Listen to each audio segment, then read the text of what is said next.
Peace, family. Oh, thank you for your patience so much, family. Thank you for your patience. I guarantee you it will be worth it tonight.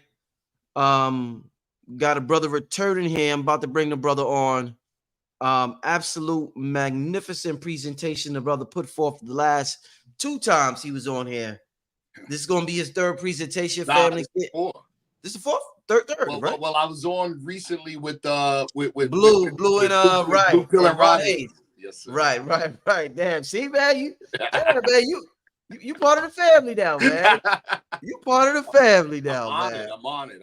Oh man. Hey, family. So let's get started. Let me get to a quick commercial for King Simon. Let everybody get settled. Be right back. Numerovation with King Simon. Text me now at 347-496-1022. You can also take my course if you want to, but do text me for your sessions at 347-496-1022. You can also get my books on Amazon at Linktree/King Simon the Numerovator. Remember, you can book your session and get it done right now. 347-496-1022. That's 347-496-1022. King Simon the Numerovator. All right. Without further ado, want to welcome back to the platform my brother, Sharif Bey. Yes, sir. Sharif, welcome back, my brother. So, Sharif, just for the people who don't know, you are the National Press Secretary for the Moorish Science Temple of America. Yes, sir. It's very similar to like national spokesperson. Yes, sir. Excellent, man. All right. Well, let's get this thing started, man. What's on your mind? What you been up to? How's everything going, my brother? Well, first, brother, again, I'm always, we're taught in our organization, we're trained to give credit where credit's due and to give honor each other. You know what I'm saying? And not empty honors. You know what I mean? Not to patronize people, but to be genuine, right?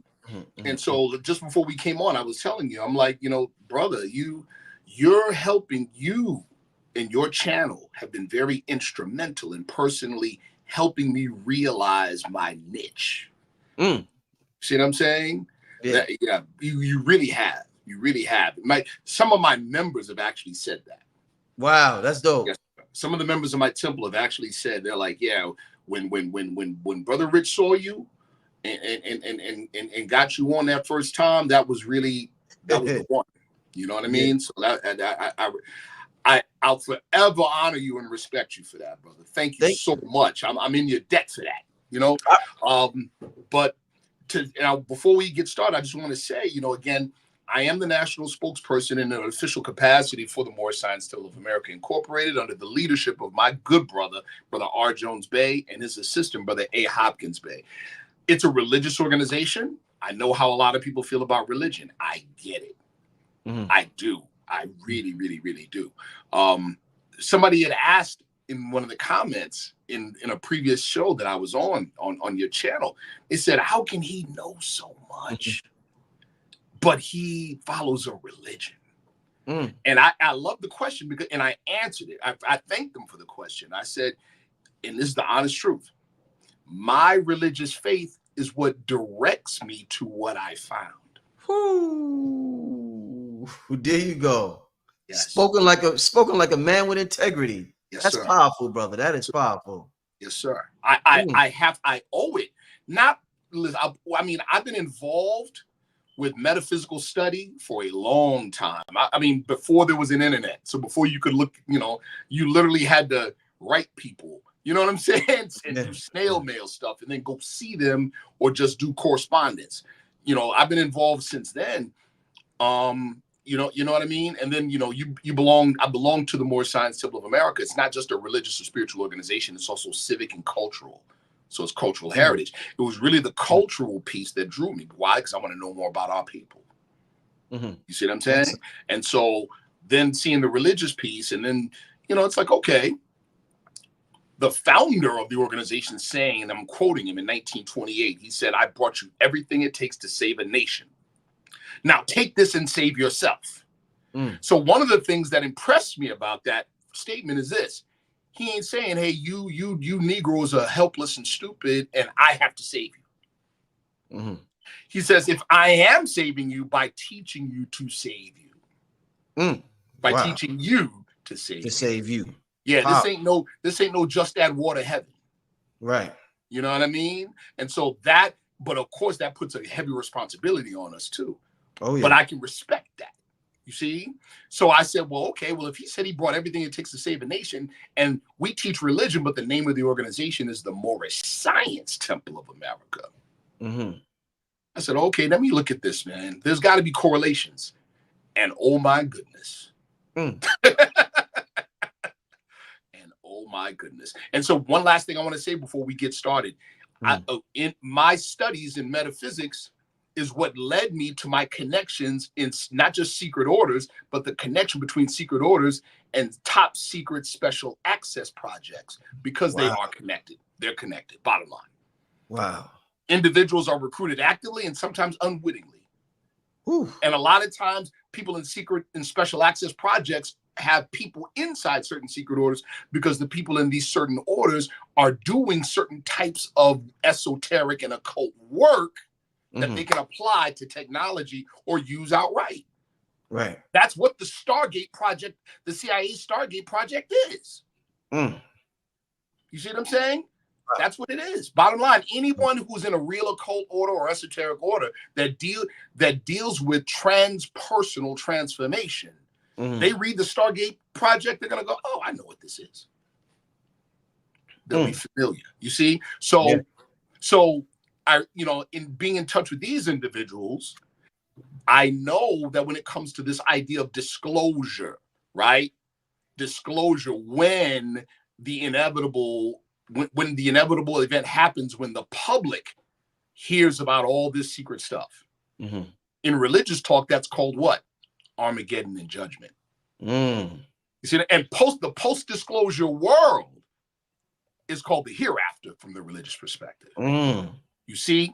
So you know what one of their number one issues, the whole thing about we can't tell the public, it's because they say, well, it will literally disrupt the narrative. Of course, it'll destroy the narrative, but they won't be able to control people. Right. It'll go crazy. Get it? Right. Yeah. So they said the number one thing is regarding that, brother. What? Is religion as they've taught it will not survive. Wow. So their whole thing is there or could there be a religion that accommodates disclosure and post-disclosure reality? And guess what? The Moorish Science Temple of America. Powerful, my brother. Yes, and I just want to, before we also get started with the presentation tonight, and shout out to everybody in the chat. The brother's getting ready to lay down a powerful presentation. And shout out to Let's Think Podcast. I seen you right before I brought you on the show. I seen Sharif on the podcast just popped up on my screen.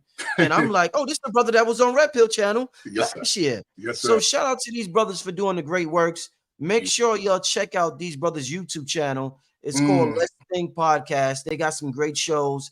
And the brother Sharif has got a lot of episodes on there. So shout out to those brothers doing their thing. Yes, make sure you support those brothers right there. All brother, right? I just want to say again, for real, I owe you an eternal debt of gratitude, brother. And when I say this is my niche, I am deathly serious about what I'm about to present. Oh man, you know that statement? I'll die on this hill. I'm down. I live to hear confidence. Yes, oh man, that shit feel good to hear a person be confident. Yes, sir. I'm ready. But before we get started, y'all, let me remind the people, family, make sure y'all get your tickets before they sell out. It is going down August 10th and 11th. Guess who's going to be here, family? Sharif Bey's going to be there. Hold on, let me say that one more time. Guess who's going to be there, family? Sharif Bey's going to be there, family. For sure. And I'm thank you, brother. You know, I not only will I be there, right? I'm going to be present. And I'd mentioned this on your show. In one of the presentations, I was talking about, orbitally rearranged monoatomic elements. In other words, monoatomic gold. In other words, AKA the Philosopher's Stone. I just, in fact, I can't show you the number, but you see what that is, right? Yeah. That's a reseller. That's a reseller license. I will have my own brand of authentic white powder gold.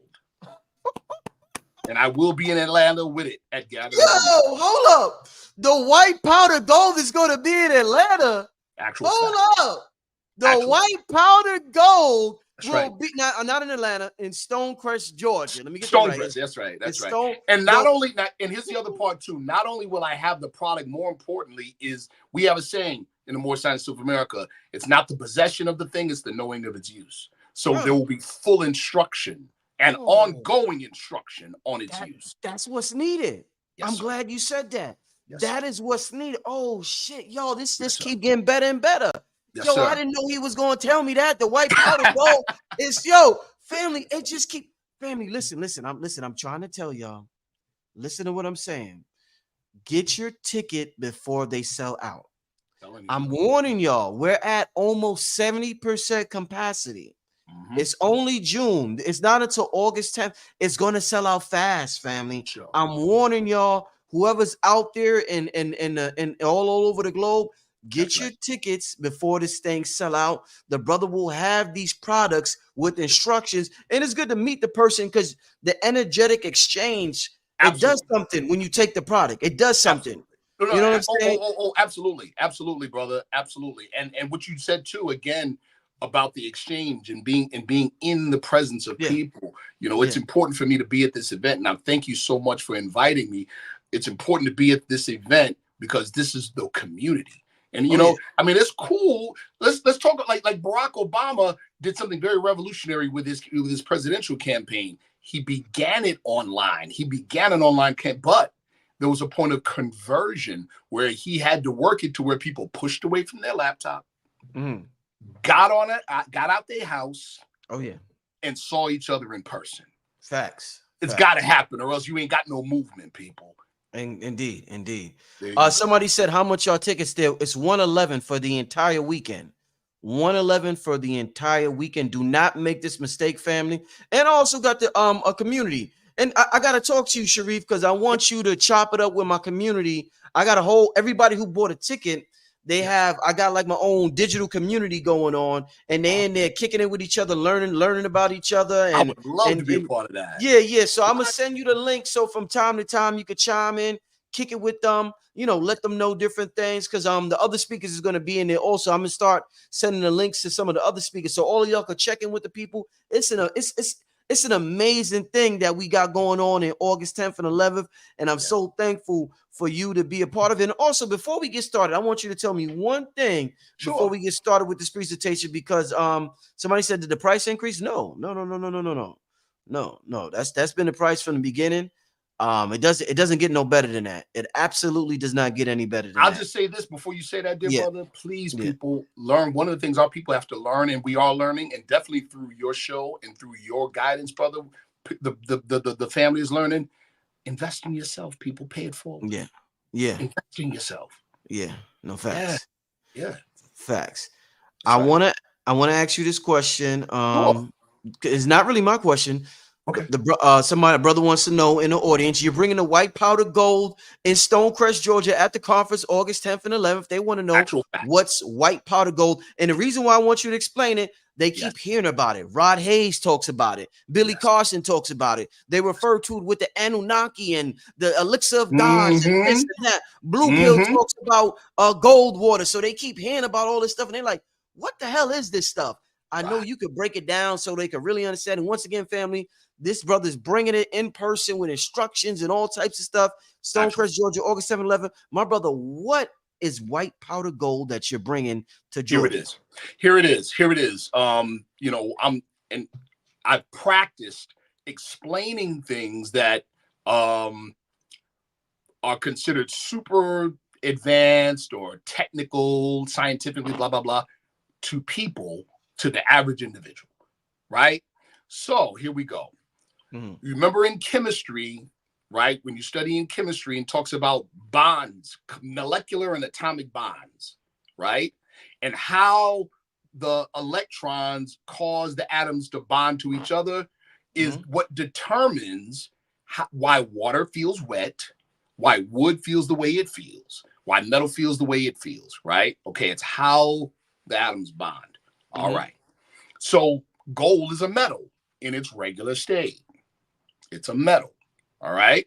Now, with what's called orbitally rearranged monoatomic element, is that gold, right?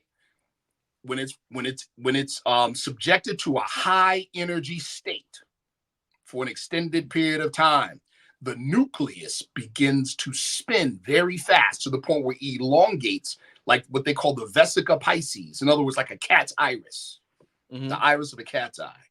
When that happens, all of the electrons rotate in the exact same direction. When that happens, a number of things happen. The first thing that happens is that the metal-to-metal bonds between the atoms fall apart. So what you now have is pure gold, but it's no longer a metal. It's white powder. The second thing that happens is that it forms what's called a Compton radius vortex, right? Also known as a Bose-Einstein condensate. That's a short way of saying this. It forms a miniature wormhole. Whoo! Literally. And it becomes a direct conduit between the 3D realm and the higher realms. Wow. All right. Why is that deep? That's called exotic matter, matter that exists in multiple dimensions simultaneously. We're going to get into more of that later. But here's what's even deeper about that. Do you know that not just your brain, the brain, 5% of dry weight brain matter is 5% of it is gold and platinum group metals in the high spin state already. So there's scientific proof that at least a part of you is already in multiple dimensions. Right. The second thing is this. Our sister in China, Sister Mei Wan Ho, she's a award-winning quantum biologist. I spoke about her in a previous episode. Her research shows that the whole body is full of it. The whole body. Right. Okay. And what does it do? It facilitates connection between us on the physical and our higher vibratory or ourselves on a higher realm. If we were speaking religious terms, it would be your physical body and your soul body. It is this stuff that facilitates the connection. In old class.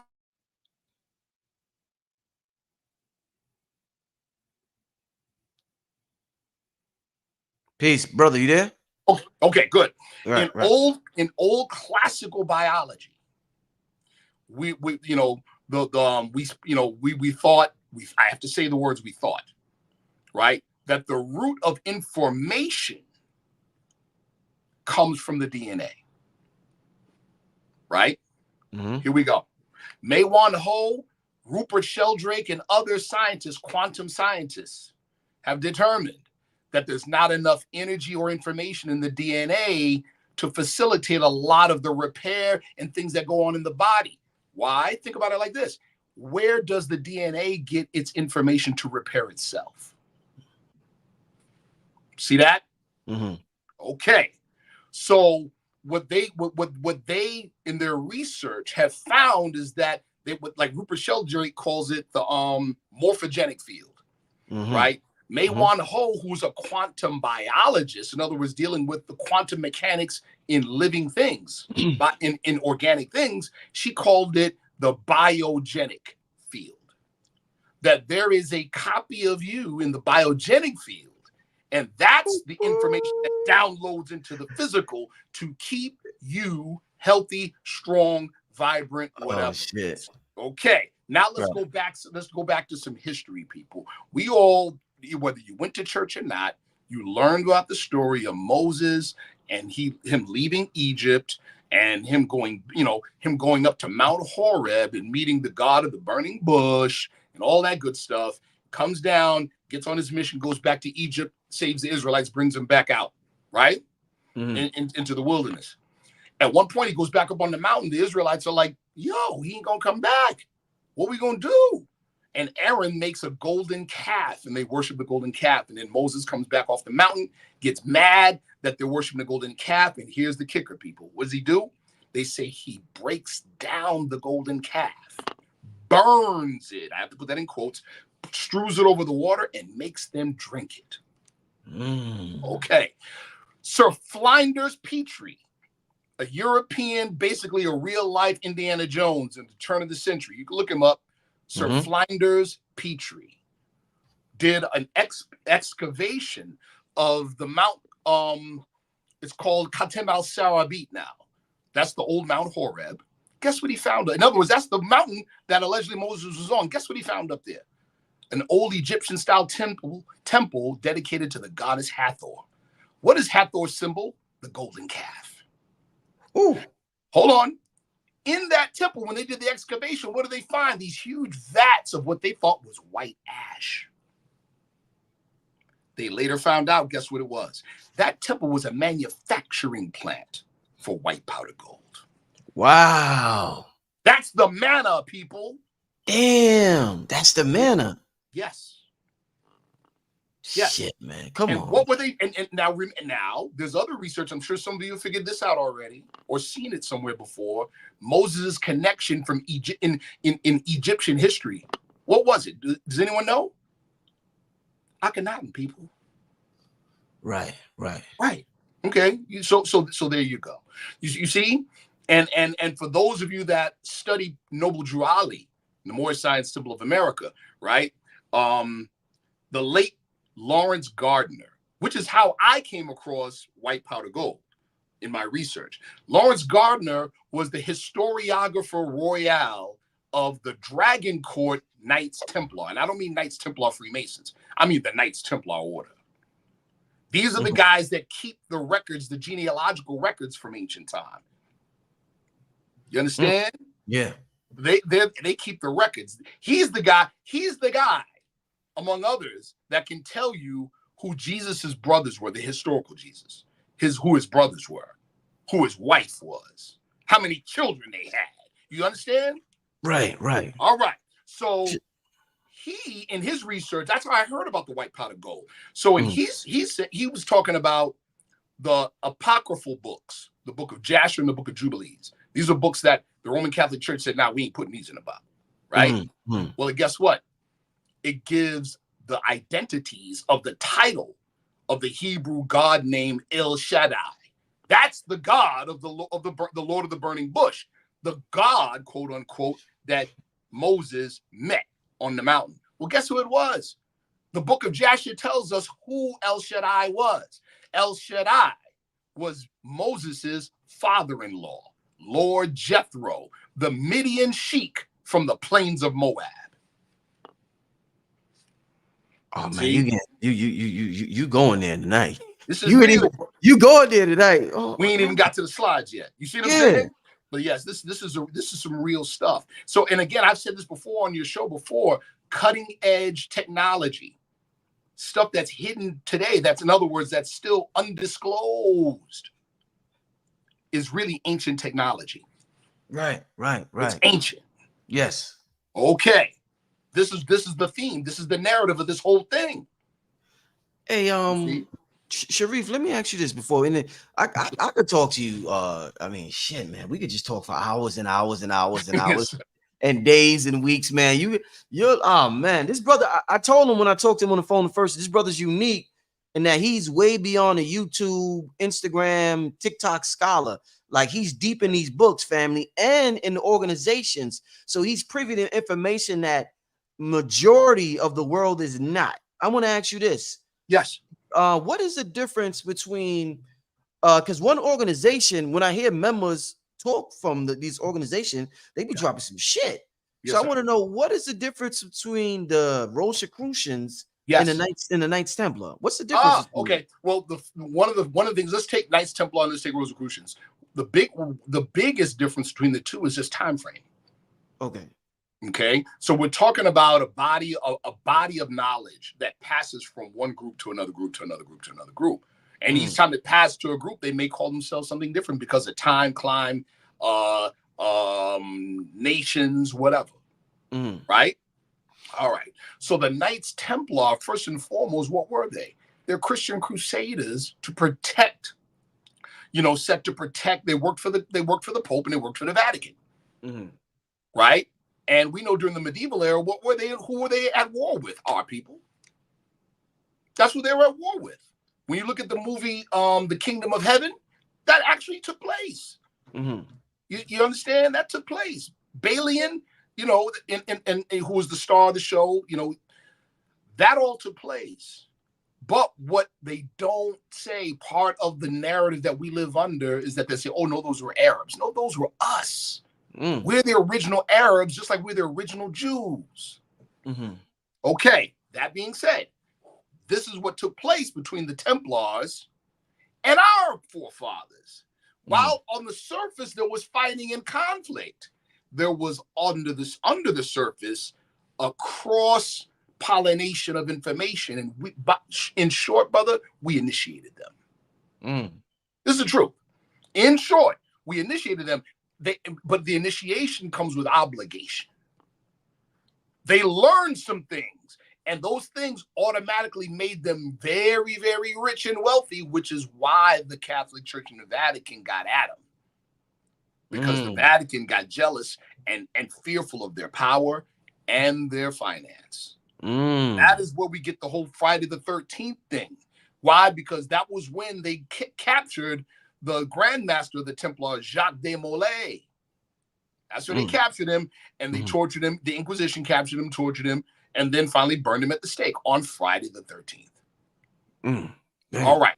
The institution of Freemasonry from the European standpoint, the institution of Freemasonry came from the Templars. Now, as it relates to Rosicrucianism, right? I'm going to give everybody a very simple analogy.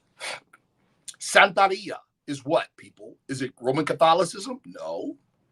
It is West African spirituality disguised under Roman Catholicism.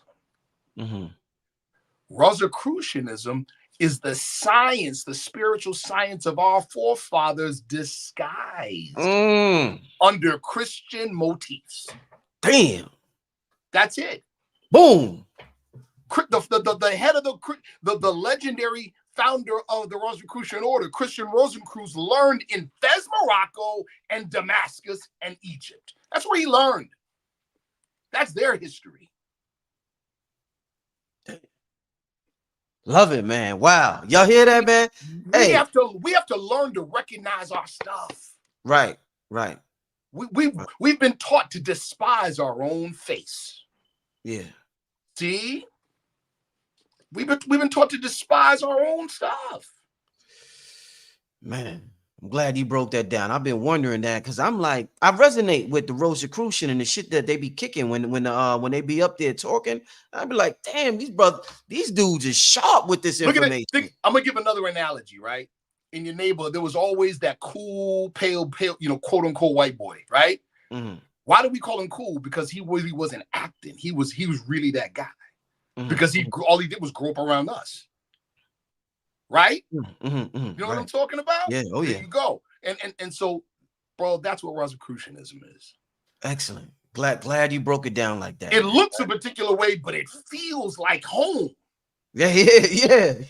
That's why I said I resonate with it. I'm like, but I don't see our faces there, so I'm confused. I'm like, damn, this information sounds good. But I don't see my The Inquisition was set in place to steal our forefathers or take our forefathers' wealth and power, and at the same time erase the way we thought. It was terrorism. It was to terrorize us out of our thinking, our narrative, the old world narrative. That is why they went after the Merovingians, the Roman Catholic Church. That's why they went after basically the offspring of Jesus and the family of Jesus. That's why they went after them. This is part of their history, right? That's why they went after the Gnostics, of which the Rosicrucians are part of. That's why they went after them, because it was to kill our way of thinking. Real quick question: Do you believe in reincarnation? Like we have multiple incarnations? Our forefathers believed it. Our forefathers believed it. Okay, absolutely. Do you think the man we call Jesus is reincarnated right here on this planet at this time? Absolutely. Okay, hold on. Listen, I'll put it like this. Do I believe that he in the physical is reincarnated? It's possible. Yeah. It's possible. Yeah. But did he did he return? Yeah, he returned. Hold on. You want to know the real listen. You want to know the real one of the real reasons why the Middle East, the so-called Middle East, is in so much conflict and has been since the medieval era? You want to know why? What? Tell you why. You just brought up the whole reincarnation demonstration, right? Yeah. In the Moorish Science Temple of America, we have a question in our questionnaire, right? Did Jesus say he would return to conquer him? In other words, conquer Satan. We say yes. The next question, what is the name of the person into whom Jesus was first reincarnated? Answer, Prophet Muhammad the Conqueror. See? Mm-hmm. The war between the crescent and the cross is a war of narratives and who controls the narrative.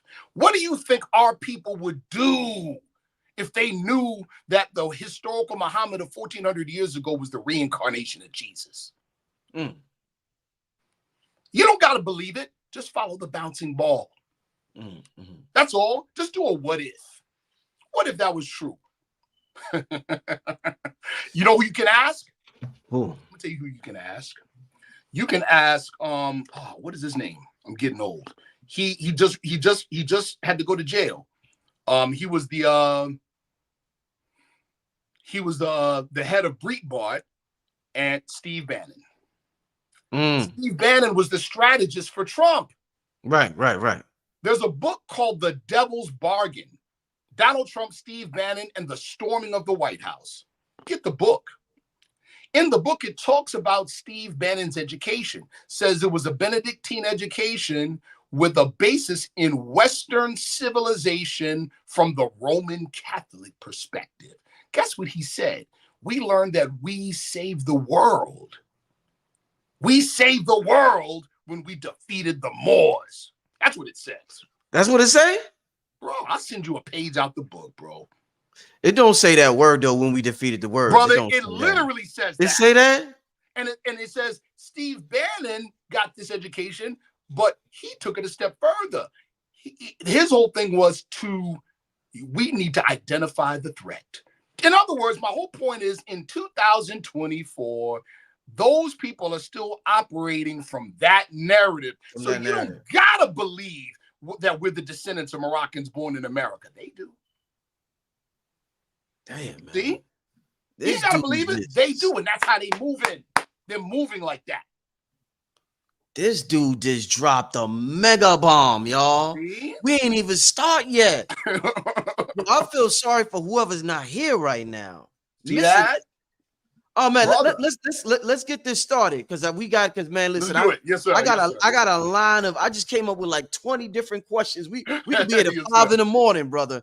But listen, this is why, family, do not miss this conference. Right. Sharif Bey is going to be there with the white powdered gold instructions, and who knows what else the brother's going to be there with. The brother's I'm coming with gifts. The brother is coming with gifts. If you would like to meet this brother along with the gifts, the white powdered gold, family, the link is pinned at the top of the chat. Let me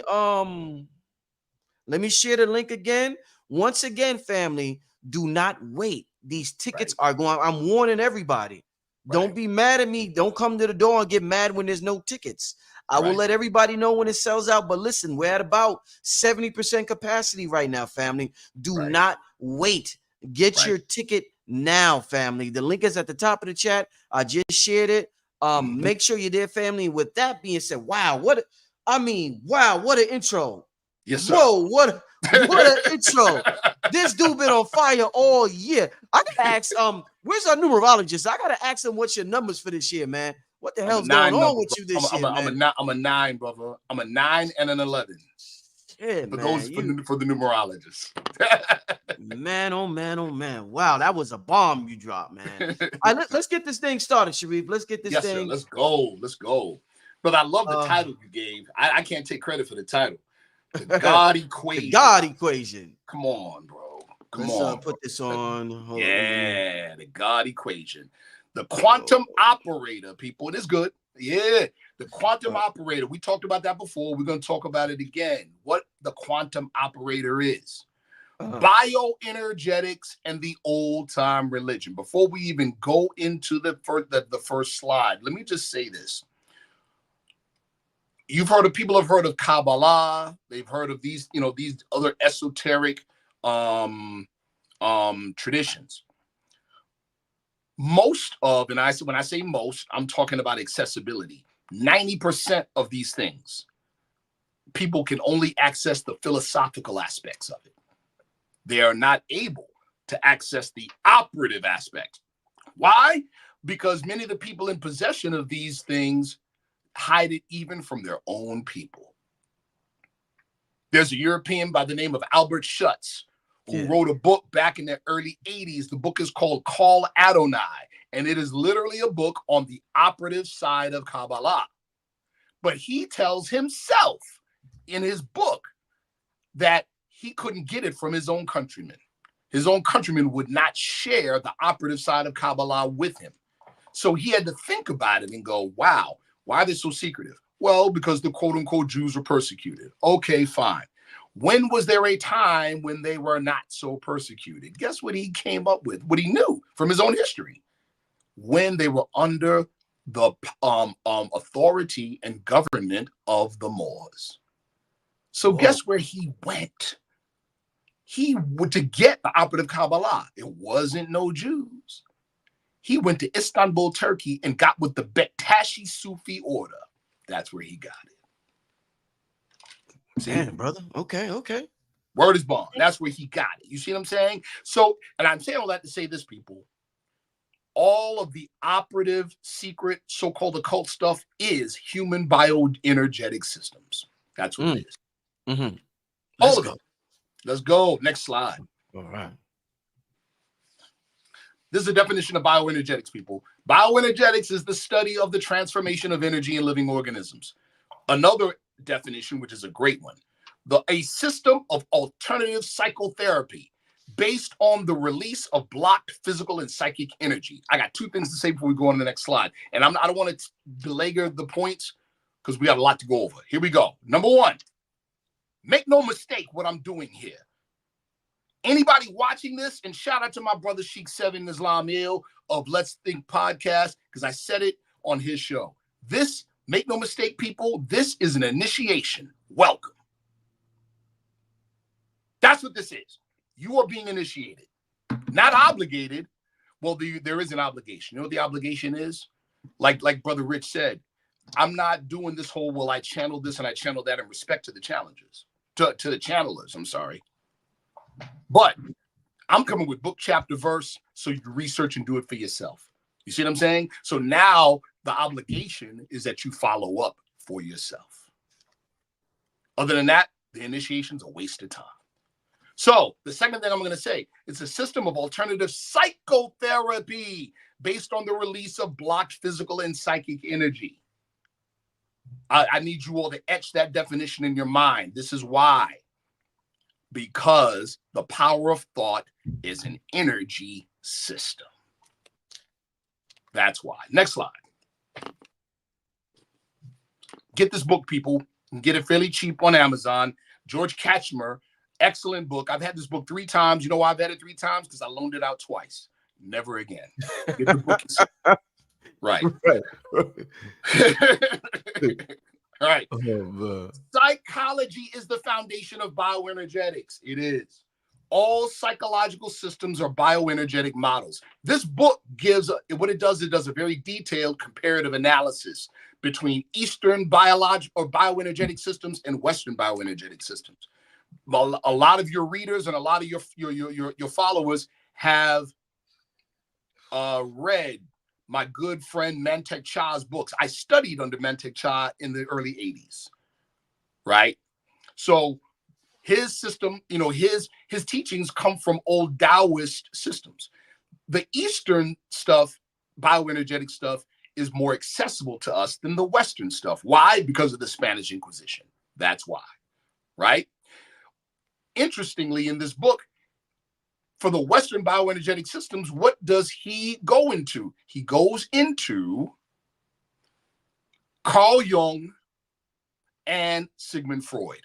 because psychology is a bioenergetic system. That's why. Now, some of you have heard of orgone, like orgone generators, this, that, and the third. Great. How many of you have done the research to know the origin of the word? You'll find a man by the name of Wilhelm Reich. Wilhelm Reich is the man who invented the word and actually was doing medical therapy, right? His work is a direct operative functional result of his studies of Carl Jung, archetypal psychology, and Sigmund Freud. He literally developed a bioenergetic medical system based on orgone from studying those psychological models. So this is important. All right, next point, not the next slide. Directed consciousness leads and guides bioenergy. That is a standard across the board. Again, like I said, this is an initiation, people, because what I'm doing is giving you the mechanics, okay? The mechanics. Yes, he was in New York City. That's right. That's right. I'm giving you the mechanics of, rather, minus the culture, minus the, you understand? Why? So when you recognize the mechanics, you can see it in whatever system it is, okay? Consciousness is a bioenergy source. It is.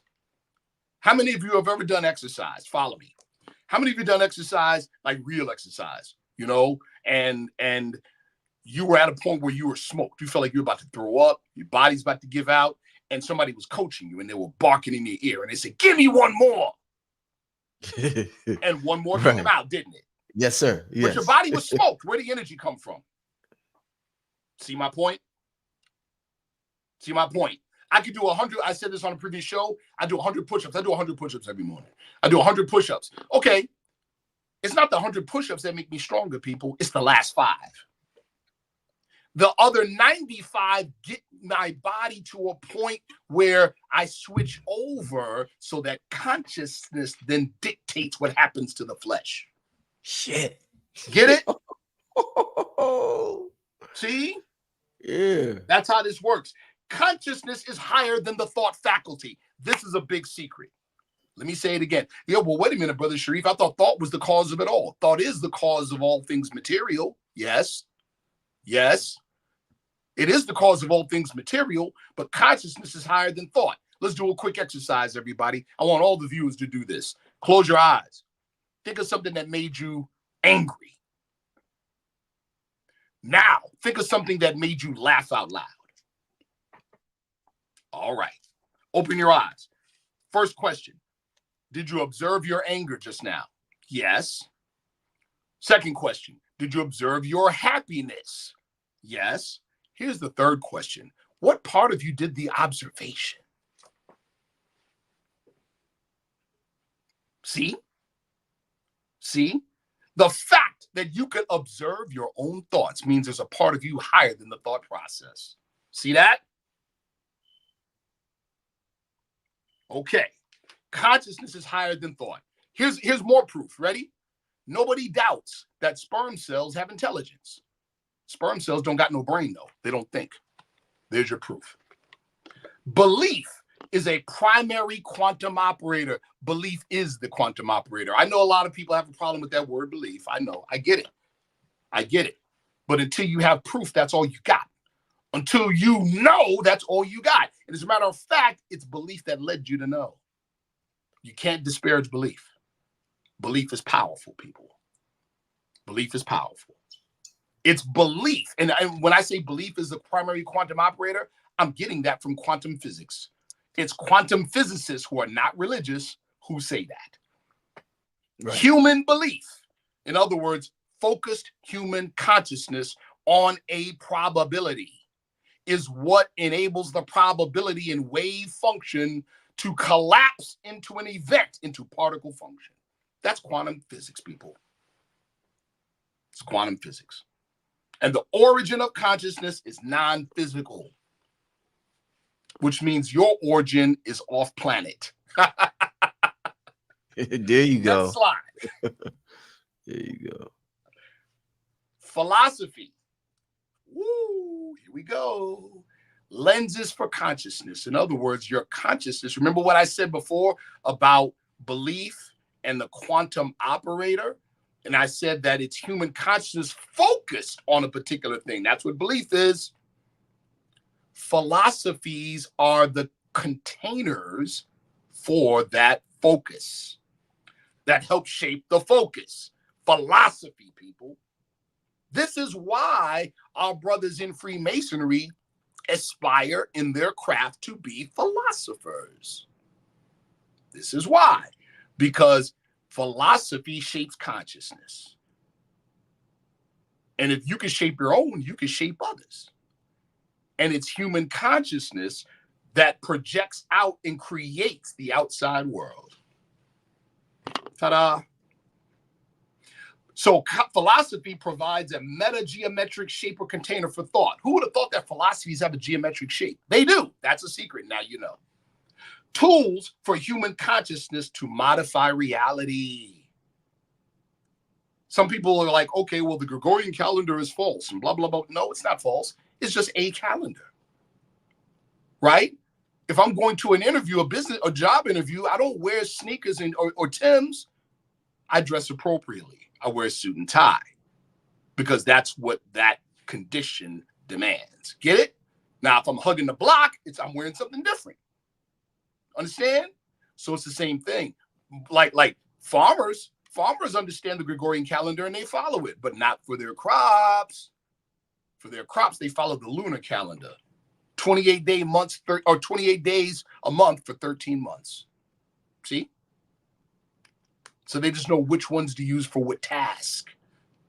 So we do philosophy the same way. That's why in the Moorish Science of America, people say, oh, well, God's name is not Allah, God's name is Yahweh, or his name is not Yahweh, his name is this. We don't trip on that. It's just a name. See? Philosophy are psychic algorithms to subscribe thought parameters. And because philosophy does all this, guess what it does? Philosophy is the bridge that unites science and religion, both as methods to explore reality. Next slide. We've gone over this before, so I'm going to be very brief. What we've been indoctrinated with today to call science and the scientific method is not science at all. It's not science at all. What the European psychology did to religion, it also did to science. Believe it or not, people, religious knowledge built the pyramids. Take it or leave it alone. The fact of the matter is, we were never taught religion. We only thought. It's just like our brothers that are atheists, our brothers and sisters that are atheists. They say, well, I don't believe in God. Listen, I can halfway salute them. You know why? Because what they're really saying is they don't believe in the God that they were taught about. See? They don't believe that's what it is. They don't believe it. So we shout out to my brother Terrence Howard. We're gonna do some things for Terrence Howard today. Uh-oh. You hear me? Uh-oh. We're gonna do some things for Yo! I promise you we are. I promise you. Yo, shout out to Terrence man. Howard. Terrence Howard sounds crazy to the masses. Why? Because he's speaking from a narrative that's beyond the narrative they were trained to think in. That's why. That's why. Terrence Howard is a walking, breathing example as to why this world can't build pyramids.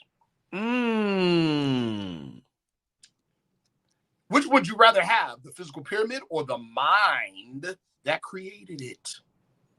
Well, if you can't think in tune with the mind that created it, you'll never get there. See? Terrence Howard's frame of thinking is beyond the present narrative. And when I say narrative, you can substitute that with world. It's beyond the narrative, the present narrative that governs the world today. That's the problem. See? So what we've been taught that science is, in other words, if you can't touch, taste, hear, smell, or feel it, it's not scientific. What did we just show in the previous slide? Consciousness isn't physical. How about that? So is it spooky? Absolutely not. It's actually more real than your flesh is. See?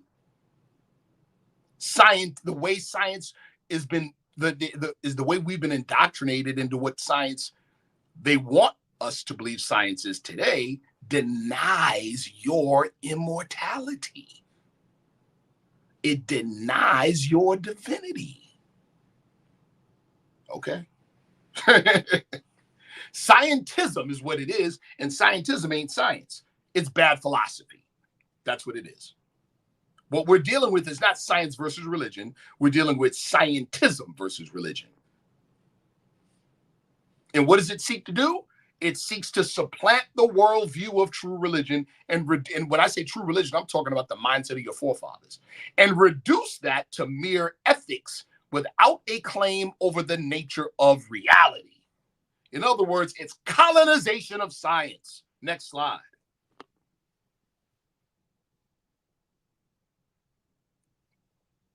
If you can afford it, get this book. This book now costs a whole lot of money. From particles of matter to field physics, from Newtonian physics to quantum physics. In other words, how Western science was dragged kicking and screaming to the fact that they were just catching up to our ancient forefathers. In other words, energies and functions as objects of study, not just physical things. Why? Because the energies and functions are what give rise to the physical things. Those of you that collect and deal with crystals, have you ever thought what in the world enables the crystal to form itself into six-sided shapes? Old world spiritual religious instruction describing field and energetic interaction. Okay? In other words, what are we doing right now in our present stage of this initiation, people? We're going from particle to wave function. That's what we're doing. But that's why I'm taking your mind right now. From objects to process. Because it's process that gives objects their meaning. See? Now, here we go. It's starting to get interesting now. The ancient Aramaic languages, Arabic, Akkadian, Hebrew, etc. Those Aramaic letter systems, guess what they are, people? You listen, pat yourself on the back real quick. All of you. You know why? What you're really doing is patting your forefathers back and say, man, these were some smart dudes, man. Our forefathers and mothers were so brilliant. Now you realize why they had to get their brains. They had to kill them and erase that brilliance, or try to erase that brilliance out of their brain, out of our brain. Old Aramaic letter systems are visual representations of quantum energetic configurations. Next slide.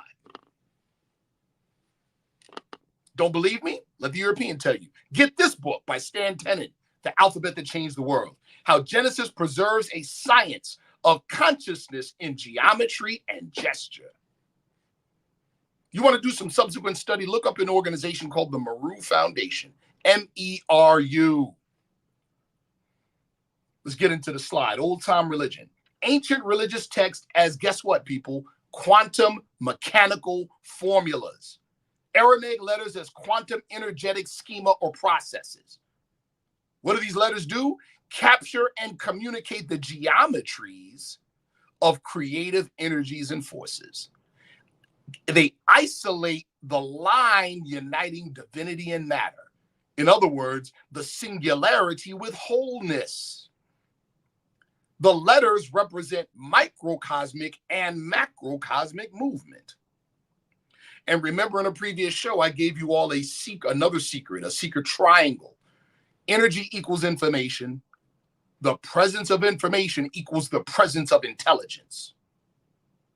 Those of you that work with spirits, truly work with spirits, know exactly what I'm talking about.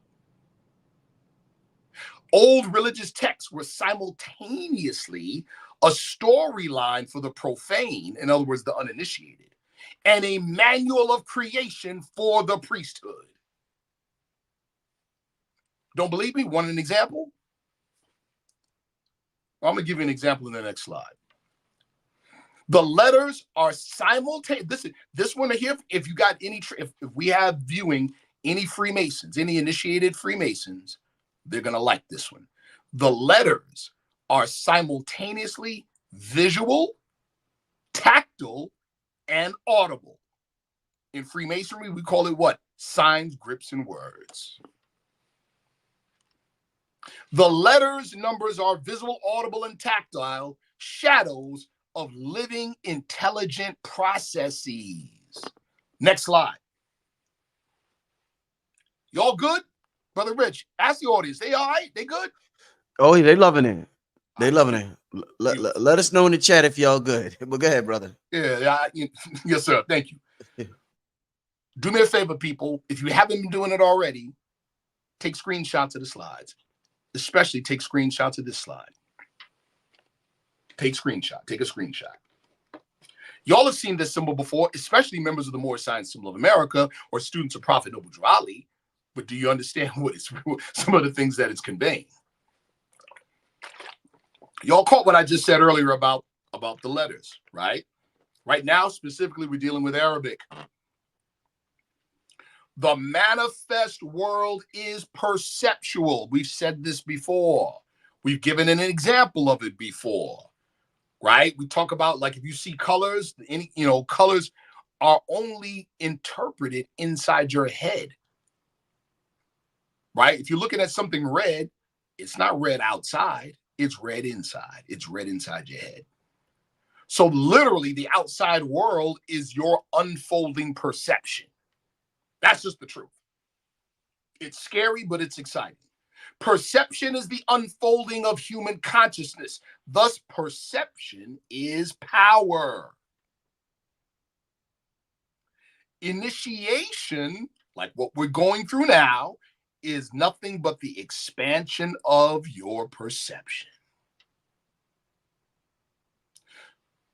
Everybody's heard of duality, right? People get tripped up over this whole duality thing. You know, father, mother, male, female, blah, blah, blah, right? In the ancient tradition, duality is an illusion. It's not duality. It's polarity. That's what it is. It's polarity presenting itself as duality. When you pick up a penny, nobody says, oh, he got a head and a tail. They say they got a penny. One side of the penny's heads and one side of the penny's tails. Get it? So what is the true duality or polarity expressing itself as duality? In the Moorish Science Temple of America, in the teachings of Duality, he uses these words: force and power, truth and falsehood. What do we mean? Here we go. If your hand is in front of a light next to a wall, it casts a shadow on the wall. The shadow cannot exist without the hand, but the hand can definitely exist without the shadow. In this analogy, the hand is force. The hand is truth. The shadow is power. The shadow is falsehood. So we don't moralize it. It's not a good or bad thing. It's one is the real thing, and one is a projection from the real thing. Get it? Do you realize that your human flesh is a projection? Guess what quantum physicists, which we're going to show later, quantum physicists now agree with that. They say anything in the three-dimensional world is a shadow of higher dimensional processes. They actually say that now. All right. Duality, which is the initial movement, the initial primordial movement, okay, where polarity expresses itself as duality. Then it doubles. So now you have four temperaments: light, dark, lighter, darker. That's what you have. And then those four temperaments form four directions. All right? And then those 4 directions. Oh, hold on. Let me back up. Oh, no. It's on the slide under the circle 7 symbol. Undifferentiated matter. Let me stop right there. What do you mean by undifferentiated matter? Everybody remembers Genesis. Genesis 1 in the Bible. It says, in the beginning, God created the heavens and the earth. But then there's a very curious verse. Verse 2. The earth was without form and void. What does that mean? I just told you. It means that the darkness, the so-called emptiness, wasn't empty. It was unformed virgin matter, like virgin mother. Get it? Unformed, undifferentiated matter. Remember what we said about these letters? What are they? Energy processes. And anytime you see energy, it's a sign of the presence of what, people? Intelligence. Our forefathers knew this. When Pythagoras learned mathematics in Egypt, and they call it Pythagorean mathematics, do you know what one of the key things about that mathematics is? One of the key principles? That the numbers are living things. You hear me? The numbers are living things because they're energies. All right. So undifferentiated matter, right? In the form of these letters, they're called in the Arabic al-Johar, which means the jewels. These jewels are self-conscious. And what they did with the temperaments is that this undifferentiated matter began to organize itself in these 4 corners. 7 letters to each corner. See? 7 letters to each corner. That now you know why the Elohim number 7. That's why. They create the web or the matrix of matter.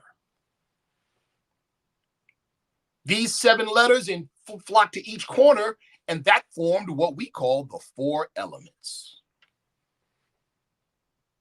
Earth, water, air, fire. These primordial self-conscious jewels are the 28 Arabic letters and can be accessed via visualization, gesture, and voice. In other words, what? Sign, grip, and word. Next slide.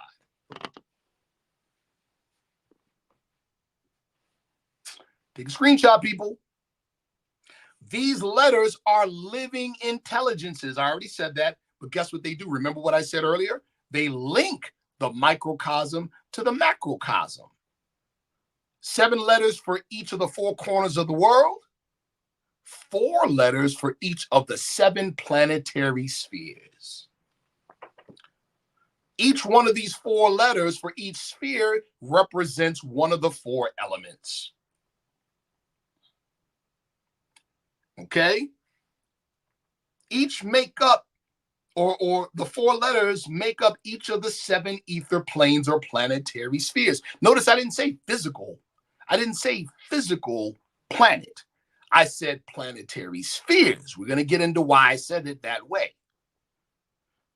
These spheres connect time via the days and the planets to human perception, the 7 chakras, and bodily influence, what our brothers in Haiti call penchant, or hot points in the body.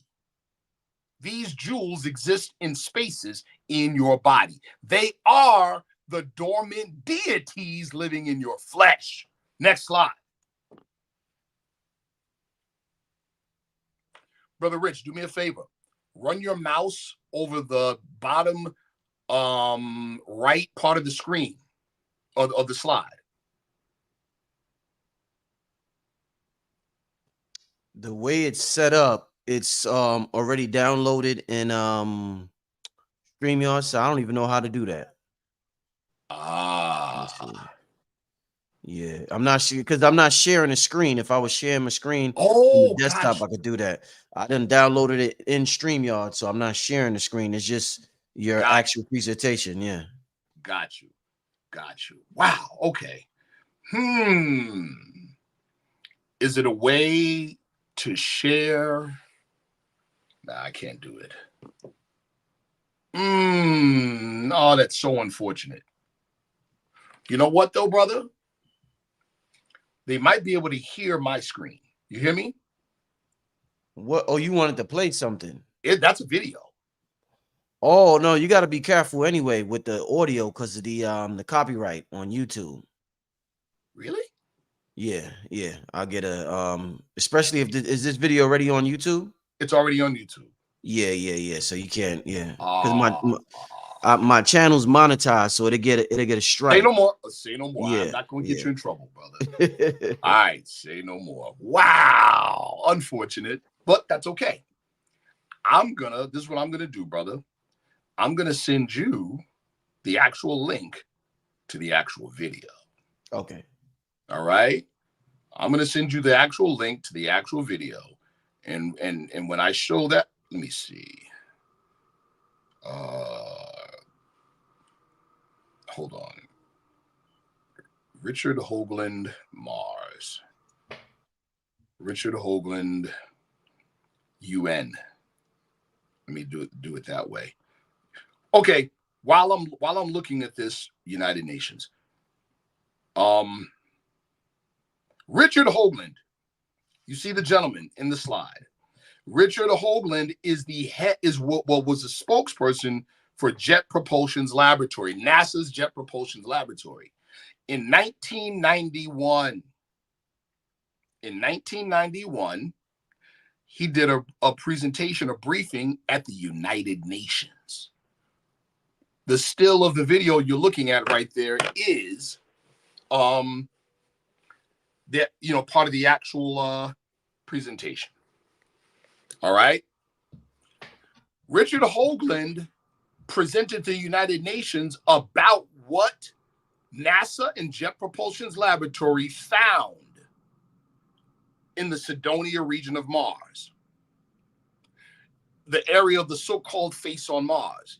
They found very quickly that the real big enigma, the real big mystery wasn't the so-called face on Mars at all.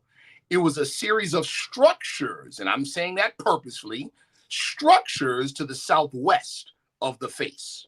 One of them in particular is called the D&M Pyramid, a 5-sided pentagonal pyramid. And so what are they looking for, of course? They're looking for signs of intelligent design. And what is the number one indicator of intelligent design? Mathematical redundancy. And sure enough, they found so much mathematical redundancy in the D&M pyramid and in the other structures that they're no longer, trust me, they're no longer even questioning whether it was designed intelligently. Their question now is this particular mathematical number that kept popping up. And what is the meaning of that number? Next slide. From all kinds of natural processes, stars forming. All right. This is it, people. The number that kept popping up. Oh, y'all, I know y'all see the bottom of the screen, the bottom picture, right? I told you we was going to get to Terrence Howard. Listen. The number that kept popping up in their calculations and measurements of the D&M pyramid and the other structures was 19.5. That's what kept popping up. Do you see that? You see the upper right of the slide? Okay. Now let's look at the slide itself, the wording. A hypersphere, tetrahedral dynamics. What is a hypersphere, people? And again, one of the things that I strive to do in studying a lot of this stuff that's considered high-level science or whatever is be able to explain it so that the average person can understand. You know why? Because the average person can't understand it. That's why. We're not going to say that the average human being is stupid, right? Okay, a hypersphere is a sphere that exists in multiple dimensions. That's what it is. Now, prior to Jet Propulsion's NASA doing its flyover of with the Voyager spacecraft of the North Pole of Saturn, right? Prior to that, prior to that, hypersphere research was done mathematically on paper. Okay. So a hypersphere is the four-dimensional analog of a sphere. It has a 3D surface. In other words, if it exists on higher planes, there's certain things that you will be able to see in 3 dimensions. So it has a 3D surface that curves into 4D space. It is the set of points equidistant from a fixed central point. It is powered by an internal tetrahedron or 2 interlocking tetrahedra, which we all know to be what people call a Merkaba, right? Okay. It produces 3D shadows to indicate its existence on higher planes. In other words, how would you know you're looking at a hypersphere in 3D? Well, because that's where we are. Our existence in 3D. You would know it because you would see an outwelling of energy at 19.5 degrees latitude, opposite of the pole. You would see an inwelling of energy at the pole, right? At the pole, you see an inwelling of energy, and that inwelling would be visible in 3D as a hexagon shape at the pole. Well, guess what, people? The majority of sunspot activity happens at 19.5 degrees north and south equator of the sun. Mount Kilauea in Hawaii, 19.5 degrees south latitude. Olympus Mons on Mars, 19.5 degrees north latitude, the largest volcano in the solar system. The Great Red Spot on Jupiter, the spot on Saturn. I can go on and on and on. So we have multiple examples, physical examples of the outwelling of energy. Well, now we also have physical evidence of the inwelling of energy, at least on the planet Saturn. This is what Terrence Howard was talking about. Next slide. Oh, hold on. Look at the bottom of this slide. The chakra system is a set of 7 hyperspheres in the human body. Next slide. I am so upset that I cannot show these videos. I am so upset that I can't show these videos. But that's okay. You all saw them or saw one of them. Terrence Howard, Richard Hoagland, and Saturn. See, here's the problem. You got a whole bunch of people that are calling Terrence Howard a quack and calling him, calling him a quack. Like he don't know what he's talking about, right? It's real funny. I had a conversation with one of these individuals. They were going crazy on my social media, talking about, oh, he's a quack and blah, blah, blah, blah, blah, right? And all I said was what Terrence Howard said about using a computer simulation to recreate Saturn, right? And that Saturn was created from the outside in with the hexagon shape agrees 100% with NASA and Jet Propulsion's laboratory and the report by Richard Hoagland in 1991. All kinds of people try to jump. He's a quack. He don't know what he's talking about. Blah blah blah blah. I'm like, whoa. Are y'all saying Richard Hoagland and NASA doesn't know what they're talking about, or Terrence Howard? See, the real problem is Terrence Howard looks like us. So you don't have a problem so much with what he said. You have a problem with the fact that Terrence Howard said it. That's the real issue. Damn. See what I'm saying? That's the real issue. Bottom line is cutting edge scientific discoveries, right? What he spoke to were cutting edge scientific discoveries that are simultaneously in line with special access programs and ancient technology. He presented solid evidence of the reality and the function of hyperspheres on the macro level. In other words, remember what I said before about planetary spheres? The planetary sphere is the 4D version of the 3D planet. See? Do you realize that the planet Saturn and your crown chakra are connected? And I Saturn told in the y'all, crown. I told y'all to take screenshots of the slides. They're connected on the higher realms, people. Okay? Terrence Howard reproduced this. It wasn't just Terrence Howard, other people did it too. They reproduced it via computer simulation. Key thing, revelation of this type of knowledge is by design. In other words, this is 2024. The fact that this is even public, the fact that Terrence Howard was even allowed to speak on it, tells you that we are very close to disclosure. The revelation of this type of knowledge is by design to challenge the current mainstream narrative and thus will be attacked by the mainstream narrative. Next slide. Look how strange that. Whoops. There we go. All right. In the Arabic, this word is called al-nafas. In our faith tradition, it's called the holy breath. What is that? Uh-oh. It is in the old tradition, using those words, the vibratory steam is the means by which human beings have and may obtain dominion. It gives all beings their existence, describes the evanescent nature of existence in its state of constant change and renewal. Let me give you an example of that to explain it, because I know that was a lot of words. In your house, your walls are not moving. Hopefully, they're not moving. But the electricity is moving, isn't it? What if the electricity stood still? That's called a short. That means your house is on fire.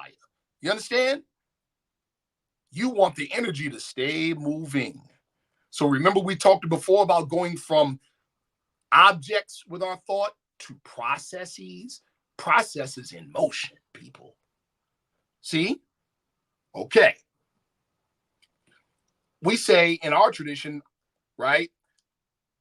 Allah breathes out. And we, in other words, our physical expressions are the words he breathes out. We are the forms, and Allah is the meaning of the forms, but we draw our source from there. Therefore, we and the source are one. Isn't that what Jesus told the Pharisees? I and my Father are one. They wanted to kill him. All right. In the old Sufi Islamic tradition, there's something called karb, which means distress. It is the metaphysical state of pressure and yearning for release, which occurs for non-existent entities just before their creation. It is the divine sigh of what we call in Arabic, nafas al-Rahmani, which means the creative fate or creative fiat, which removes the distress and the creative tension by bestowing entities with existence. Do you all understand? I know intrinsically some of you are kind of figuring, or you're able to apprehend what I'm talking about on a micro level. You know what I'm talking about on a micro level, people? The energy and the feeling and the sense of orgasm just before you release and create. That's what we're talking about. All right. The adept, listen close. In other words, the spiritually skilled individual, while fulfilling his duties to creation, experience this distress or karb in reverse.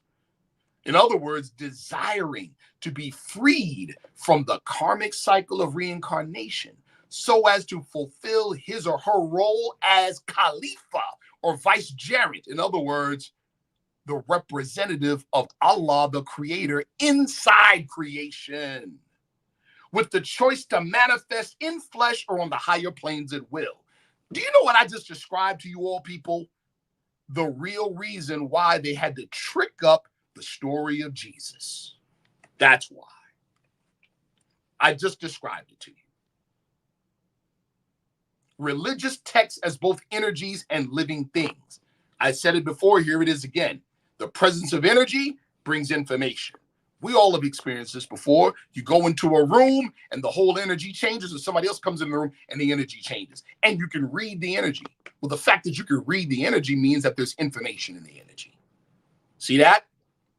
And the presence of information signals what? the presence of intelligence. Prophet Noble Drew Ali said it this way: every word I speak is spirit, and you Moors better take heed. Next slide. Application. See, all this stuff may sound good, and I've shown references, and I've all this stuff, sure. But if it's not practical, it's not real. Or if it's, I take that back. If it's not practical to you, it's not useful to you. Elements as energies and qualities of energy or intelligences.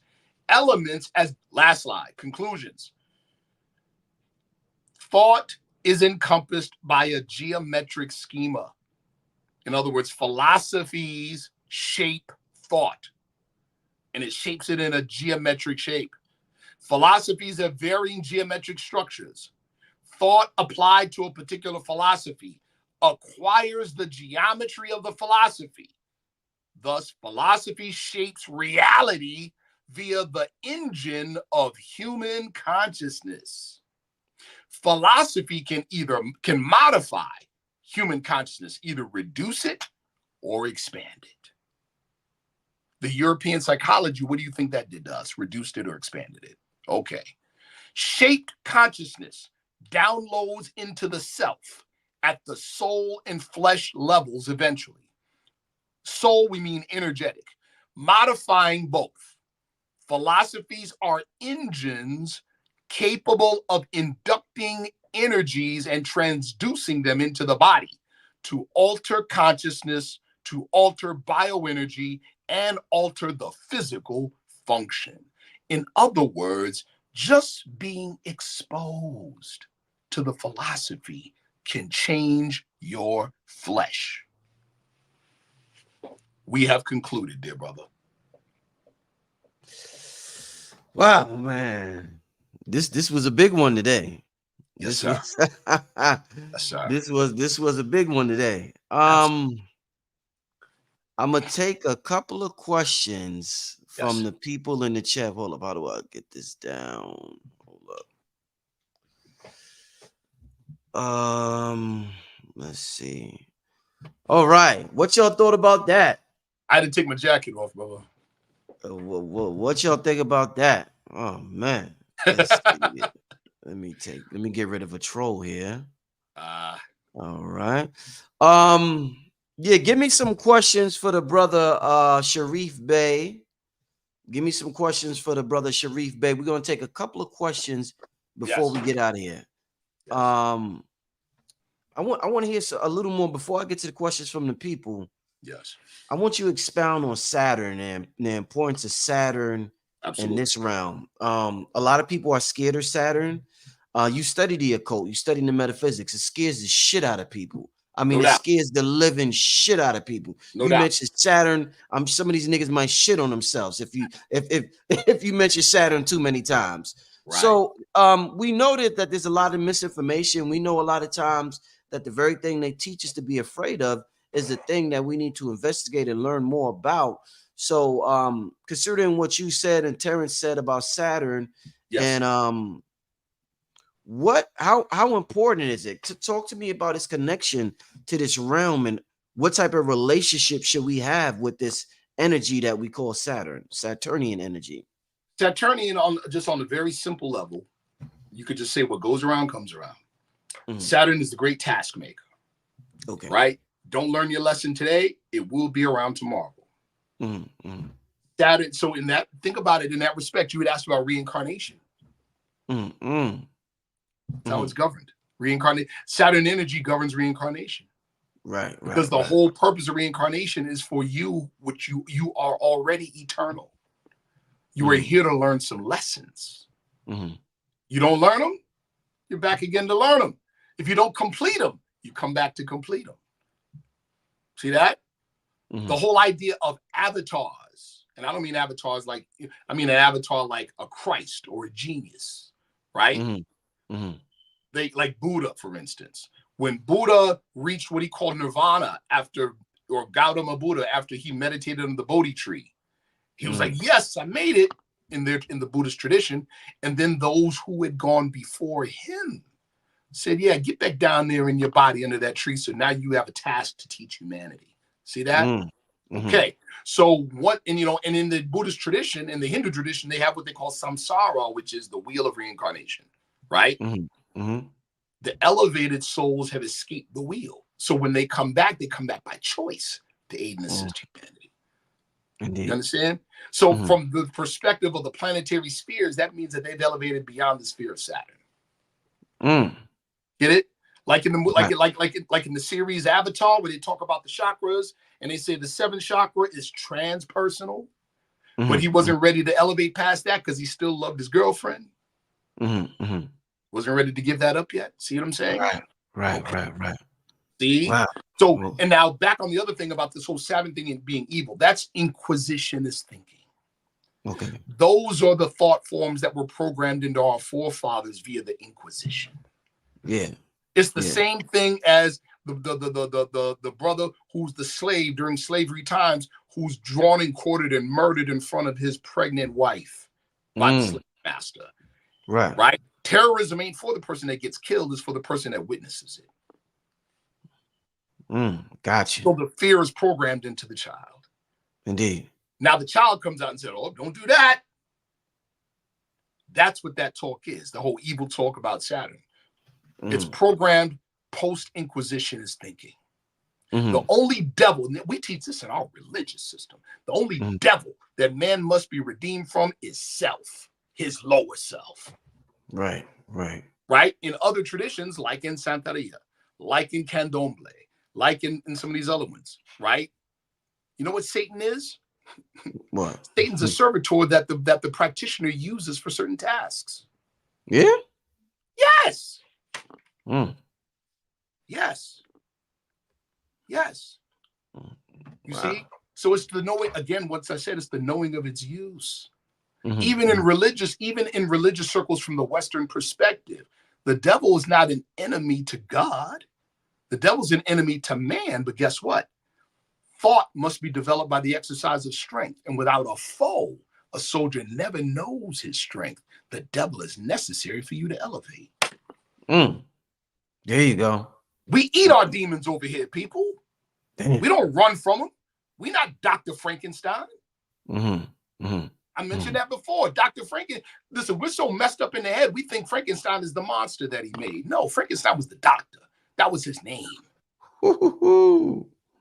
He made a monster and then ran from him the rest of the movie. Damn. We not that. Right. You see what I'm saying? We're not that. We eat our demons. Our demons provide vitamins for us to elevate. Ooh, there you go. That's the truth. Boom. See? Let's get to another question. Oh yeah. Okay, somebody wants to know, but why do we have to learn lessons in this realm? We can't learn them in other dimensions? We can learn them in other dimensions, right? We can. But if you can't balance a checkbook, but if you can't control your sexual urges, if you still think you are your flesh, what are you going to do with other dimensions? Damn. If I'm in the 5th grade, I got some nerve in the 5th grade talking about college level courses. I better learn to draw between the lines and color in the lines first. See? There go that answer. Okay. Yeah.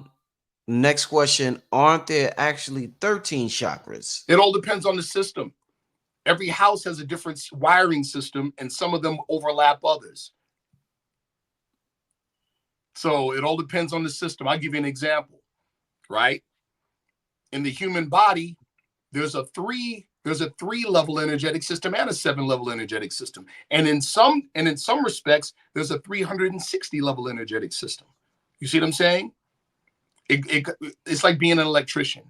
What can you wire? Can you wire a skyscraper, or can you just wire a 3-room house? Depends on your level of ability and depends on the system. So we don't trip on whether it's 9 chakras, 7 chakras, 3 chakras, whatever. The proof really is in the operation, not just somebody saying something on some paper. Can you demonstrate it? See, that's the thing. Can you demonstrate it? This isn't just stuff that we talk about over tea and coffee, right? That being said, I'll share this. We teach an actual certified medical bioenergetic course. Real. Okay? It's a written test for the final exam, written test, and a practical test. One of the practical tests is this. We get 2 cups, pour wine from the same bottle in both cups. Somebody to taste it to ensure that it's the same wine. The person taking the test then projects their energy without touching it into one of the cups to change the pH content with their bioenergy. They got 60 seconds to do it. The taster then tastes it again. You can tell the difference when you change the pH content. It tastes horrible. And it definitely tastes different from the first one. It's pass or fail. No in between. First time, the very first time, I had 5 students take the test, all 5 passed. Like I said, this is practical for us. This ain't just something we talk about. This is our religious tradition is practical. It's science. Yes. Excellent. Let's get to another question. Let me look in the chat. Somebody says, is it correct that the white gold powder is a form of ormus? Ormus is an acronym that now people think is a word. Ormus means orbitally rearranged monoatomic elements. So white powder gold ormus is white powder gold. But ormus is also white powder palladium, white powder ruthenium, white powder. That's what it is. It's an orbitally rearranged monoatomic element. There's orbitally rearranged copper. There's a number of these things that are being made in science. Scientists are making now. So that's what ormus means. Ormus is an acronym: orbitally rearranged monoatomic elements. Indeed. Yes. Let's Think Podcast's question is, what are the 4 directions in conjunction with the elements? The 4 corners of the world, right? North, south, east, west. Or with the elements, I think I know what he's talking about. So remember, European psychology has us thinking physical objects as opposed to energetic process, right? So when we hear earth, air, water, fire, we're thinking physical earth, physical water, physical air, physical fire. No. Anyone who studies alchemy, right, will appreciate what I'm about to say. We're not talking about the physical objects. We're talking about process of energy. So when you're happy, I'm going to give you all a very practical example. When you're happy, you're upbeat. Which direction is the energy going? Up. When you're sad, when you're depressed, when you're angry, see that? I just described the directions. Fire goes up. That's energy. Fire is energy, whether it's thought, words, medicine, food, any energy that goes up. Water is any energy that goes down. Air is any energy that expands. Earth is any energy that contracts. Excellent. That's it. Next question, is the Earth the only plateau for physical interaction? The physical earth? Absolutely not. Anything on, so in old ancient religious texts, anything, earth, when they say the earth was without form and void, for instance, in Genesis, that means anything on the 3-dimensional level. That's what that means. Anything on the 3-dimensional level. So guess what that means about the so-called aliens? If they're physical, you already know the rest. Okay. This is good, y'all. This is good. Let's get to the next question. Seeing a hexagon aura over the sun today, what could this mean? It could mean a number of things, sister. It could mean a number of things. Remember what we see technically is what registers mathematically through our eyes to the optic nerve into our brain, and it's interpreted in here. So the hexagon was in here, sis. Okay. Yeah. So 10 other people could look at the same sun this sister looked at and did not see a hexagon because it wasn't in here, you're saying? Or 10 people could have seen it because the mathematics were being projected to them. Okay. All right. Yeah.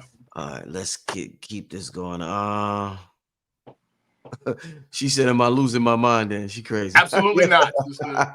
Absolutely not. Oh, Absolutely man. not. Then that's most likely an indicator that you are, okay, this is what's happening. Everybody could feel it in their own way. Yeah. Everything on the three-dimensional plane is elevating in vibration. You know how you know? Because it's uncomfortable. It's different. It feels different. The days are going faster. You know, right? Mm-hmm. Okay. So it's just I would say, sister, it's an indication that you that energetically, you know, you shaking and moving, you rising to the occasion. Right. There you go. They want to know, how can they join your class, my brother? Reach out. You could find me on Instagram, Life of a Grand Sheik on Instagram, or Sharif Bey on Instagram. You could find me on Facebook, Sharif Anael Bey. You know, there you go. Either way, just reach out. Reach out. We are forming some things. Trust me. Oh, yeah. Definitely forming. And I want to say this, right? See, the sister asked, how should you join the class? I'm also the Grand Sheik of a local Moorish Science Temple of America, right? What I'm talking here, is it Moorish Science? Absolutely. Am I proselytizing to get people to join the Moorish Science Temple of America? No. No, you don't got to join to learn this. You see what I'm saying? Can you attend our temple meetings? Absolutely. Do you have to join? No. Will you still be taught? Yes. But what I'm talking about is something separate from that. Right. Okay. It's something separate from that I will be offering for those that are interested. All right. Okay. Does this knowledge belong to us or something higher? We are something higher. I knew you was going to say that. That's why you're getting it. Because there's a responsibility. Now you have to be something higher. Yeah.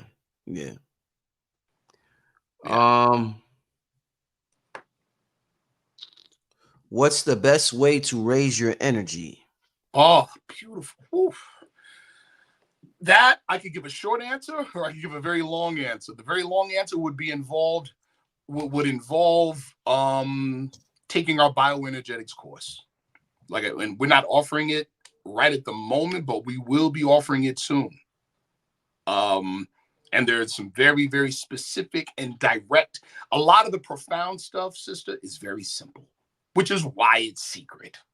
You see what I'm saying? Because it is simple, right? Now, in a very simple sense, right? Remember we said that psychic or psychological energy, the power of thought, is an energy source. How many times have any of you been in the dumps? Like, oh man, right?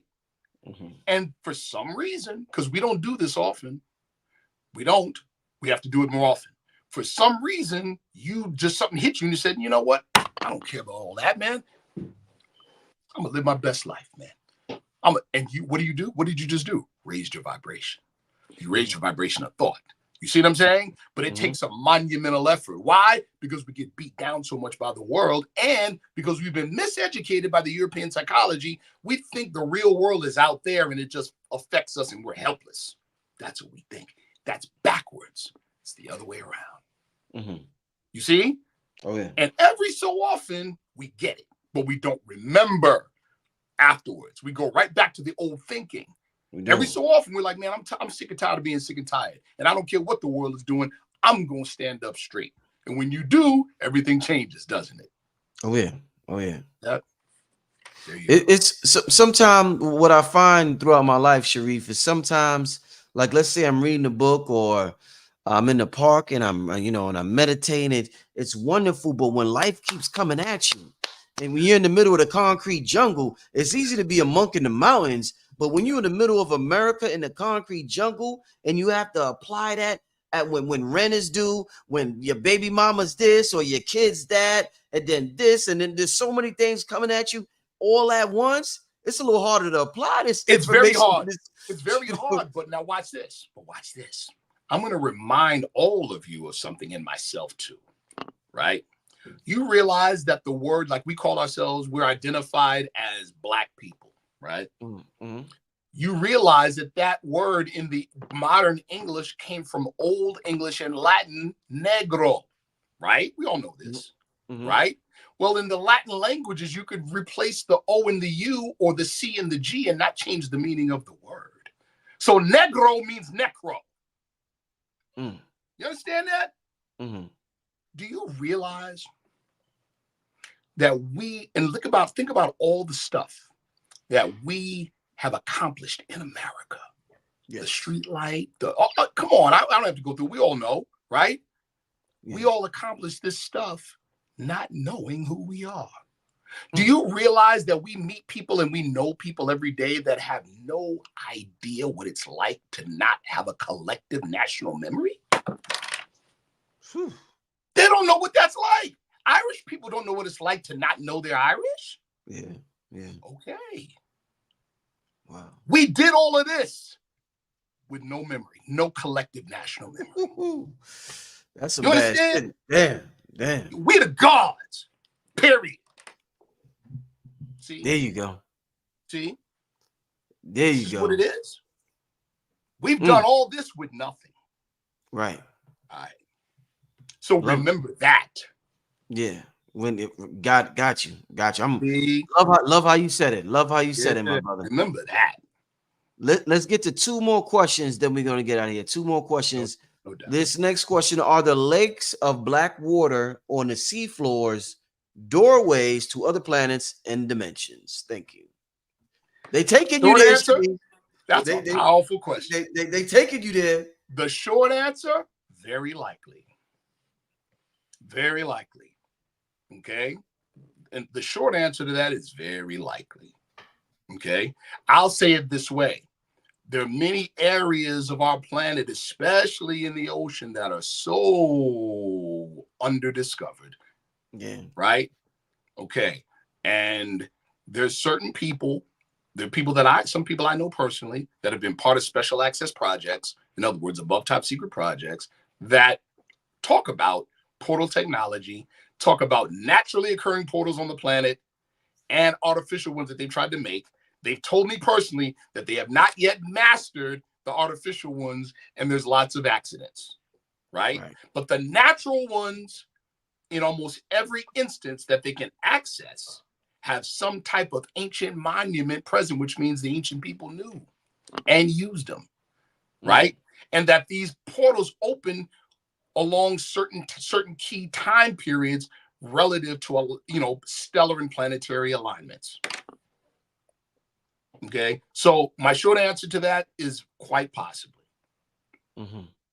Yes. Okay, last question. And I got to do a show with you specifically sometime because I'm enjoying this metaphysical run we on, but I got to do a show with you on the Moors one day and really get some deep history, because there's so many different narratives out there about. We're gonna do a show one day. Listen, let me say this. Shout out to there's a Moorish American research team and think tank. I'm one of the founding members. It's called Ali's Men. Shout out to my brothers and comrades in Ali's Men. So that being said, it's one thing to be a believer in a religious faith tradition. It's another thing to be a researcher. So we don't want to do the anti-scholarly thing. The anti-scholarly thing is this: confirmation bias. Oh, I know what I want it to be, so I'm only going to look for information that supports what I want it to be. That's not scientific. See what I'm saying? As a researcher researching Moorish history or Moorish culture, I have to go into it knowing I might find something that might contradict my beliefs. Okay.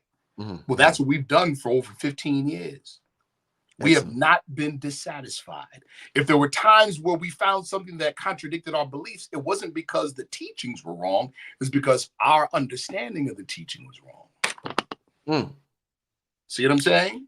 Yeah, Yeah. definitely. And I'm gonna get to this last question about the Moors. That's why I said that, because the last question gonna be about the Moors. But real quick, before we get to the last question, I had Billy on yesterday. I just drunk water. It made me think about it. We was talking about water and light and information. Do the different colored bottles that you drink the water from, do they project different information to your water? Because color is vibration, and color Yes. is mathematics, and color and color represents information. The answer is yes. So is there preferred? Is there preferred It color? all depends on what you're trying to see. This now, there you go. Remember, color is mathematics. It's just visual mathematics. There you go. And color represents visual numbers, right? Vibration. Mm-hmm. Vibration is energy. Energy carries information. Information. Okay, you get it. That's why each of the 7 orishas, for instance, in Santeria or in Vodun, those orishas like to wear particular colors. Mm-hmm. Mm. Okay. That's why Obatala has white. Right. That's why Yemaya Olokon is blue. All right. See it? Got you. Excellent. Loving this conversation once again, family. Let's get to this last question, then I'll remind you about the conference. Last question: were there Moors in North America before the prophet? You better believe it. Absolutely. So what made Prophet Noble Drew Ali significant? 1, you didn't know that. 2, not only did Prophet Noble Drew Ali tell us that we are the descendants of those Moors, but he organized us along those lines of common ancestry and common American experience. See, that's what he did. He never said he invented Moorish Americans, or that he created Moorish Americans, or that it started with him. See that? The Moorish American movement did start with him. See? That's a great question, though.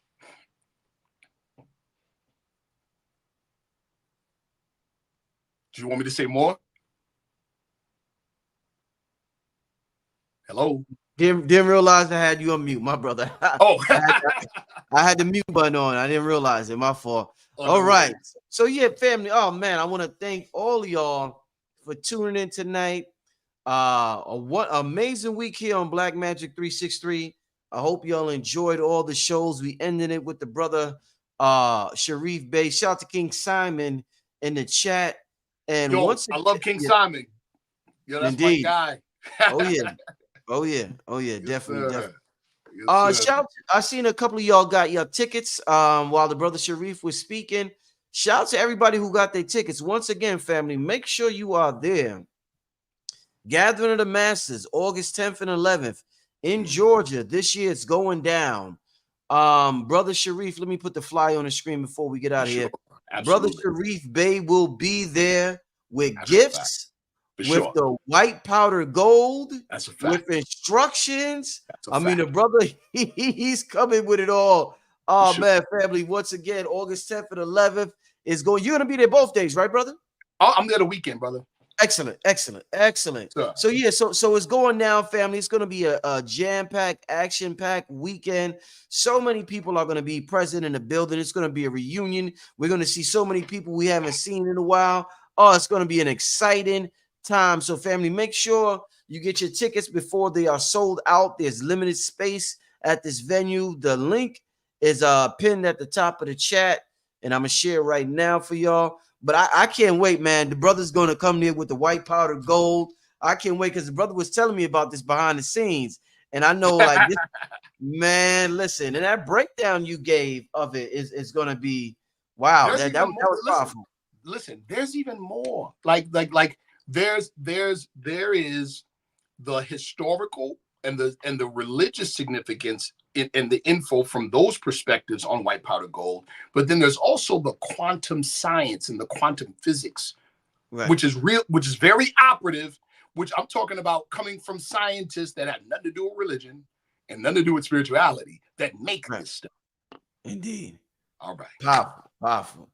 All right. So with that being, let's thank No, only I'm gonna be streaming the event. So yeah, people aren't allowed to, if you go on your camera and get some footage, that's one thing, but not the entire thing. I'm gonna have my own crew there streaming at the event. So yeah, shout out to everybody coming through. Let me just see what else y'all talking about.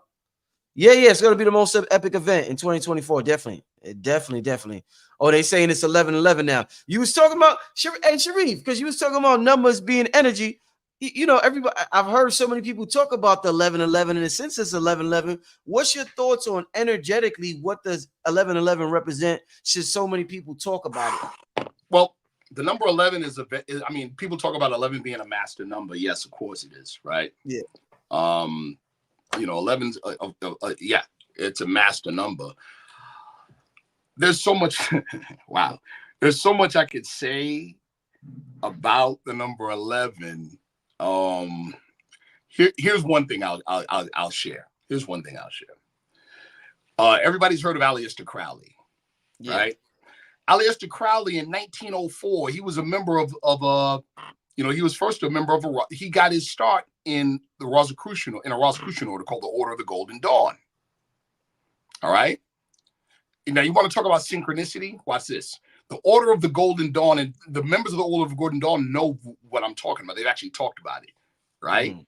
Mm-hmm. Here we go. The symbol for one of the symbols, the main symbol for the Golden Dawn, right, is a 6-pointed star.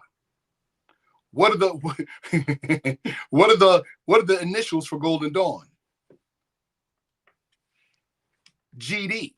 Shout out to my brothers in the Midwest and in Chicago, Gangster Disciples, Larry Hoover. All right, there you go. So the Golden Dawn people know this, by the way. They know that connection. But anyway, right? Crowley started with the Golden Dawn, which is a Rosicrucian order. Then later, he wrote a book called The Book of Lies. And in that book, he inadvertently and innocently exposed one of the secrets of another order called the OTO, Ordo Templi Orientis. Mm-hmm. So it was such a deep secret that they approached him and said, we'll induct you in our order so we can obligate you. So he became a member of the OTO. In 1904, on his honeymoon in Egypt, he runs into this individual who for 3 days ordered him to go to a particular place and kneel in a corner with a pen and pad. That individual stood behind him and dictated to him a book that they call Liber a Legis, or the Book of the Law. Mm-hmm. It was after this that Crowley called himself the Beast 666 and said he was ushering in a new era called the era of Thelema. All right. In that book, a code was communicated, and the person who communicated it to him told him he would not be able to figure out the code, but one after him would figure it out. Well, that one was a man named Charles Stansfeld Jones. He called Frater Ahad, right? But Charles Stansfeld Jones, he figured it out, but he couldn't quite put it into a workable form to use, right? That didn't come around until computer technology happened.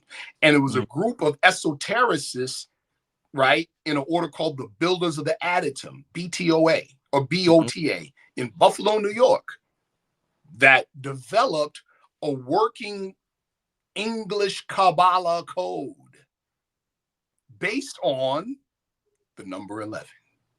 And it was this code that my good friend and colleague Alan Greenfield used on old UFO cases to crack the case and to get on the trail of the UFOs and the people behind the UFOs and the connection between UFOs and secret orders. When he wrote the book Secret Sight for the Euphonauts, he exposed this code, and it got him in a lot of trouble. Damn. Yes, sir. Damn, man, you got information for days, man. Yes, sir. Wow, man. Wow. What a powerful show, y'all. What a 2 hours of we just hit the 2 hour mark, y'all. 2 hours of action-packed information. Somebody says, does the Discord come with the ticket purchase? Yes. Once you purchase the ticket, the Discord will be sent. I actually didn't send out the Discord link in about 2 days. So after tonight, I'm going to be sending out the Discord link. So a lot of you will get the Discord link tonight if you haven't gotten it. But give me about an hour and I will send it out to everybody. But yeah, once you purchase your ticket, you will get the Discord. I'm gonna talk to Sharif and I'm gonna get him the link to the Discord, and sometime next week he'll come and chop it up with y'all. King Simon was just saying there today, I gotta give it to Aquarius and some of the other speakers as well, so they could chop it up with y'all, kick it with y'all. But yes, it's gonna be a party, man. Hey, Sharif, man, Yes, yo, yes. a pleasure as always No, the pleasure's having you mine, on the This is- show, man. Listen, brother, I crave to be useful. I have to thank you because you've given me the opportunity to be useful, brother. Indeed. Yes, sir. Man, you a treasure of information, man. Like the information you, like I said, it's your lane is wide open, bro. There's nobody in your lane. I told you that on the phone. Nobody's doing nobody has access to the internet, groups, books, libraries. Everybody's just so focused on the internet. Like, bro, like your lane, you in the lane all by yourself, brother. Brother, So let me tell you, remember the movie, The Matrix Reloaded, the second one? Yeah. And remember the Keymaster? Ah. And remember at one point they asked him, they said, how you know all this? He said, I know because I must know. It's mine. Damn. On that note, we ended it right there. We ended. We ain't nothing else to be said. Sharif, thank you, my brother, family. Thanks for tuning in. Happy Father's Day to all the fathers this weekend. Enjoy your weekend, family. Be safe. Yeah, happy Father's Day, brother Sharif. Be safe out there. Likewise. Stay enlightened. I'm gonna order some of them books you talked about tonight too. So yeah, have a good time, y'all. I'll be back Monday. I will see you on Monday. Sharif, I'm gonna holler at you tomorrow because a couple of things I want to talk to you about. So I'm gonna holler at you tomorrow, brother. With that being said, peace, family. Have a good night. Peace. Peace.